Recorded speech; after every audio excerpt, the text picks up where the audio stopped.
அன்றைக்கு பலிபீடத்தில் ஒரு அக்கினி எரிந்து கொண்டிருந்தது. பாதை காட்ட ஒரு அக்கினி கூடவே சென்றது. அந்த அக்கினியை விட்டு தூரமாக போயிட்டீங்கன்னா வழி விலகி போயிடுவீங்க. அந்த அக்கினியை பார்க்காத நடந்துட்டீங்கன்னா வேற வழியில் போயிடுவீங்க. அந்த அக்கினியை ஒவ்வொரு நாளும் ஃபாலோ பண்ணலைன்னா டீவியேட் ஆயிடுவோம். இதிலெல்லாம் என்ன தப்பு இருக்குது? இன்னைக்கு காம்ப்ரமைஸ் இல்லை, ரொம்ப ஈஸியாக நடக்குது. இதிலெல்லாம் என்ன தப்பு? இந்த காலத்தில் அப்படிதான் இருப்பாங்க அப்படின்னு சொல்கிறாங்க. ஒரு அம்மா சொன்னாங்க, நம்ம பிள்ளைங்க தப்பெல்லாம் செஞ்சுட்டு தாங்க கர்த்தர்கிட்ட வருவாங்க, அதனால தப்பு செஞ்சால் விட்டுருவணும். எப்படி விட்டுருவீங்க? தப்பு செய்யும் பொழுது நீ கண்டி அப்படின்னு பைபிள் சொல்லுது.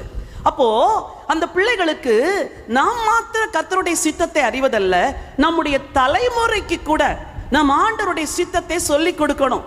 ஒரு தலைமுறை அழிஞ்சே போயிருச்சு, ஆனா அடுத்த தலைமுறை விசுவாச தலைமுறையா இருந்ததுனால தான் ஆண்டவர் கானானுக்குள் நடத்தி சென்றார். இன்னைக்கு சொல்றேன், நீங்க உங்களுக்காக மட்டும் வாழாதீங்க. இந்த அக்கினி உங்க பிள்ளைங்களையும் எப்படி வழி நடத்தும், உங்க பிள்ளைங்க எப்படி இந்த அக்கினியை ஃபாலோ பண்ணணும்னு everyday teach your children. Spiritual பேரண்ட்ஸா இருக்கிற நீங்க, ஆவிக்குரிய தகப்பன்மார், ஆவிக்குரிய தாய்மார், இதுதான்ப்பா கர்த்தருடைய சித்தம், இதுதான்மா ஆண்டவருடைய வழி, இப்படிலாம் நடந்தா கர்த்தர் ஒன்னு ஆசீர்வதிப்பார்னு பிள்ளைகளையும் நடத்தணும். முதல்ல